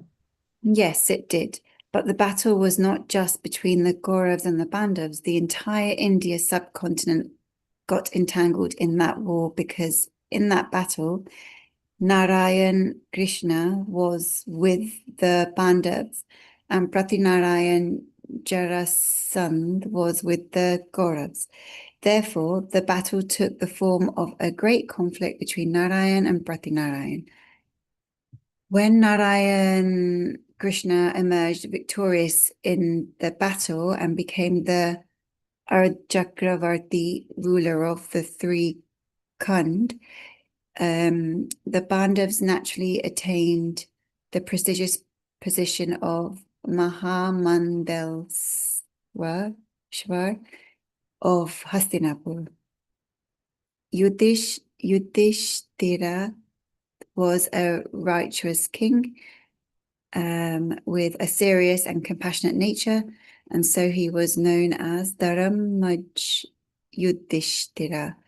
Bhim possessed an unparalleled physical strength and was exceptional in mace fighting, while Arjun was renowned throughout the world for his archery skills.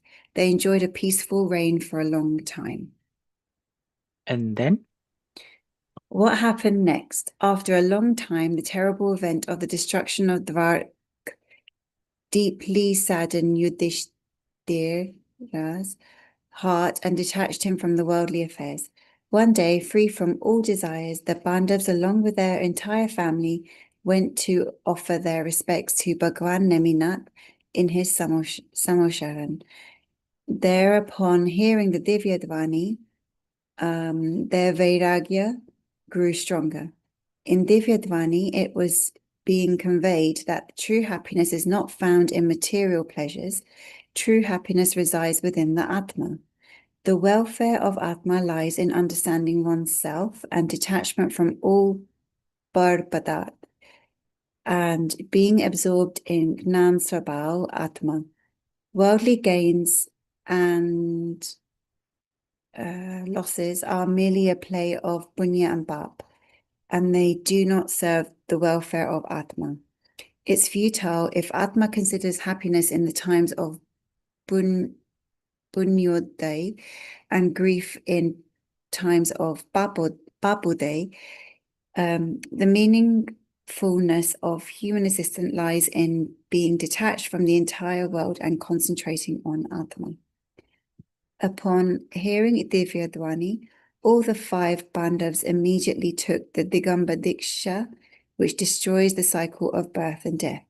Their mother Kunti, as well as Draupadi, Subhadra, and many other queens accepted the Aryaka vows and Aryaka Rajmati. And then, What happened next? The 5 Pandava Munis became engrossed in self-discipline and started performing severe austerities. One day they were deeply absorbed in dhyan on Mount Satrunjay. At that time, Yavarodhan, the descender of Duryodhan, came there, and seeing the Pandavas in a state of dhyan, his anger flared up. He started thinking that these are the wicked Pandavas who caused the downfall of our ancestors, the Kauravas. They are currently helpless, unarmed, and it is necessary to seek revenge from them at this time and make them realize the consequences of their actions. With this thought in mind, that wicked person made ornaments out of iron and set them on fire. He put these red-hot ornaments on the 5 Pandavas, who were in deep meditation, and said, "Wicked ones, enjoy the consequences of your actions." Really? What did you say? Did that wicked person burn the Pandavas? Who had the potential to burn Pandavas? Mahamuniraj. Yavarodhan was actually engulfed in the fire of his own hatred. The Pandavas' bodies were surely being burnt by the hot iron ornaments he made, but they themselves were absorbed in the Gnananand Swabhava Atma and were immersed in the unprecedented calmness of Atma Linta. They remained infinitely calm and were destroying all Shubh-Ashubh bhava to ashes through the flame of dhyan. so what happened next? Did they burn? Yes, their mortal bodies were burnt, but Yudhishthira, Bhima, and Arjun progressed through their is it Shapak Sheni ladder of annihilation and destroyed the Astgarma, 8 Garmas. They attained Gavugnan and achieved Siddhbud from the Satrunjay mountains. Nakul and Sahadev captured Devayuband and reached Sarvat Siddhi. They too will achieve moksha by obtaining Manushya Bhava. Oh, I see. Satrunjay is called the Siddhkshetra because 3 of the Pandavas attained moksha from there. Where is Satrunjay? Yes, it is located near Bhavnagar in the Saurashtra region of Gujarat. It is also known as Balidanam. It's near Songarh. I have been to Songarh. It is near Bhavnagar. Yes, Satrunjay Hill is 18 kilometers from Songarh. We should definitely offer our reverence there and learn lessons from the lives of the Pandavas. Yes. Yes, now I understand that without Atma Sadhana, worldly victories and defeats hold no significance. The true victory of the Atma lies in conquering Moh, Rag, Dvesh. And even the mighty Pandavas faced numerous hardships due to their addictions to gambling. Therefore, we should not engage in any activity with conditions attached. Excellent. Today you have learnt a true and meaningful lesson. Promise that from today onwards you will not engage in any activity with conditions attached. Yes, sir. Yes, sir.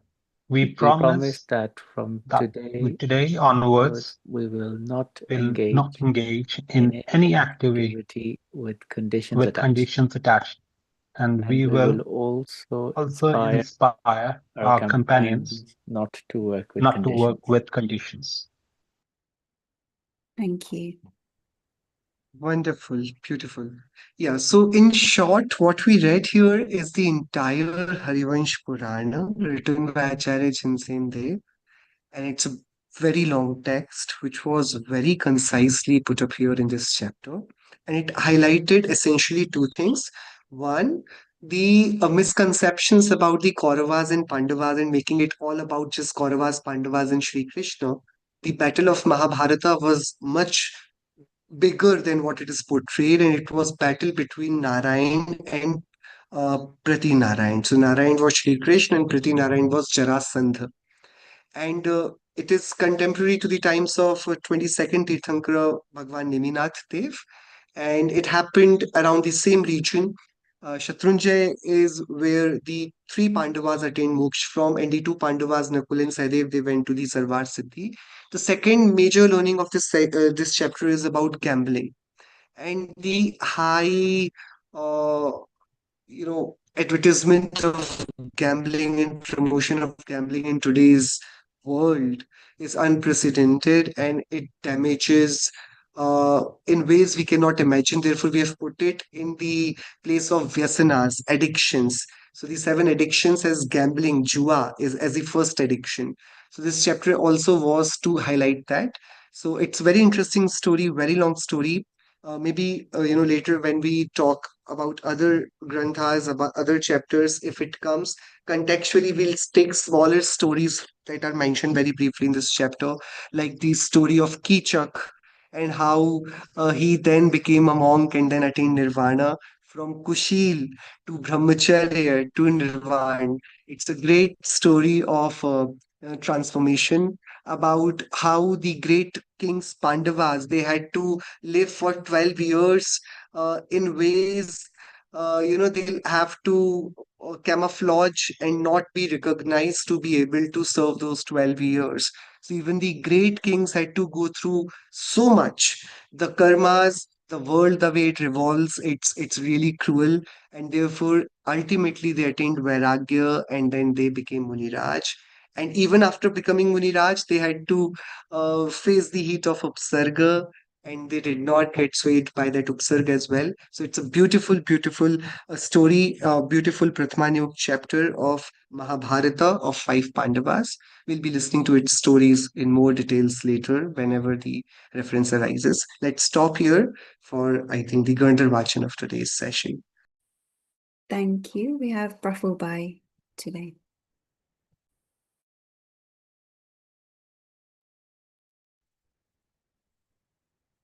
Okay.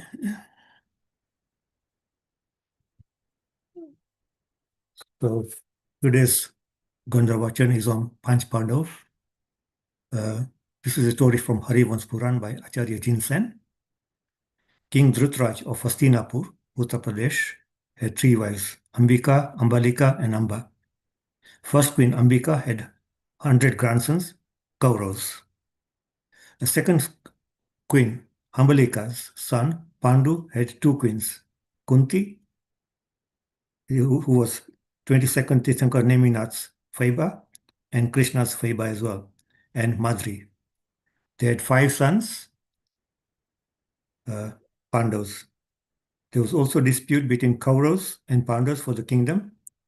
Bhishma, Vidura, and Guru Dronacharya mediated and brokered a compromise, but there was still tension.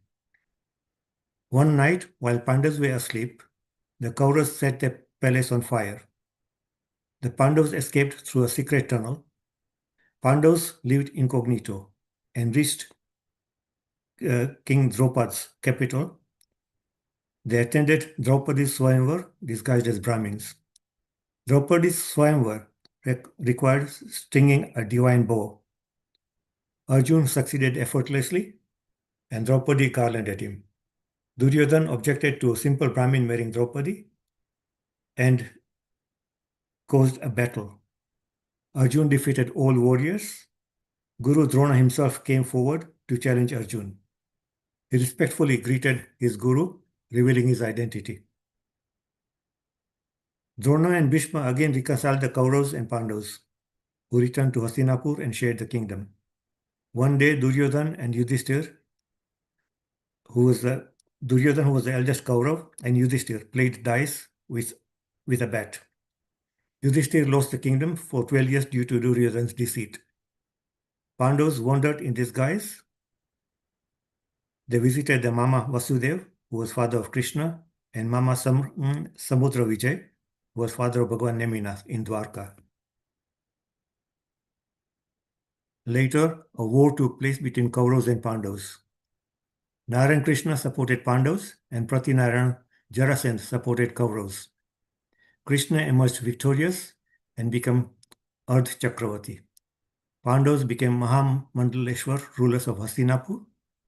Yudhishthir was known as Dharmaraja for his righteous nature. After Dwarka was submerged, Yudhishthir became deeply detached. Pandavas visited Bhagavan Neminath's Samavsara. Hearing the Divya Dhvani, they realized true happiness lies in the Atma, not worldly pleasures.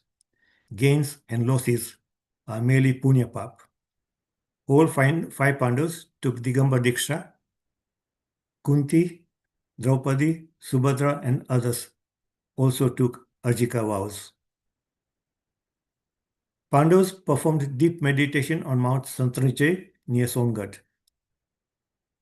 Yavarodhan, who was descendant of Duryodhana, attacked them with red-hot iron ornaments. Pandavas remained absorbed in Gnan, Anand, Swabhav, Atma. They remained infinitely calm, destroying all dispositions through dhyan.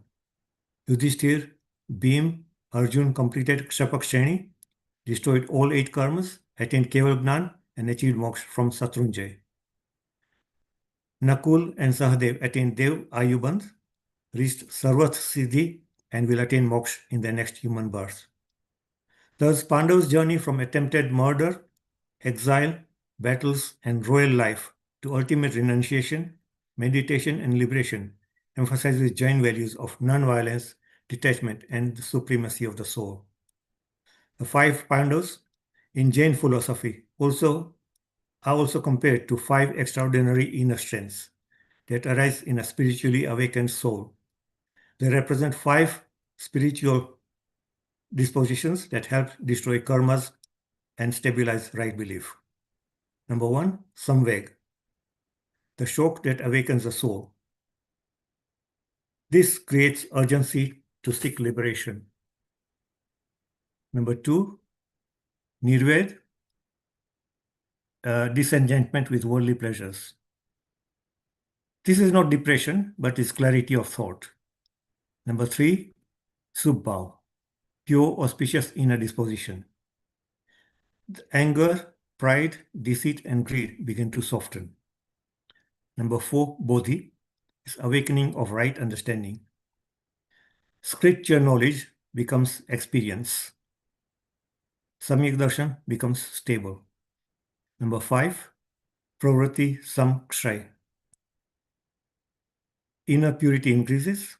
The soul moves towards the 5th Gunasthan, partial conduct. Jinendra. Thank you very much, Prabhupada. That was a really good summary of what we just read. So thank you so much. Anubhavji sends his apologies. He had to drop off his battery or something. There was a problem with the power where he was. But he said he would listen to your Gandharvachan on the recording. And I guess the Viva part of it, he can maybe ask you questions directly I will discuss that with him. So apologies from him. But thank you very much. That was good. Very good, Gandharajan. So we will end the session today. Does anyone want to do Jinvani Stuti? Any volunteers? Britaji, are you able to?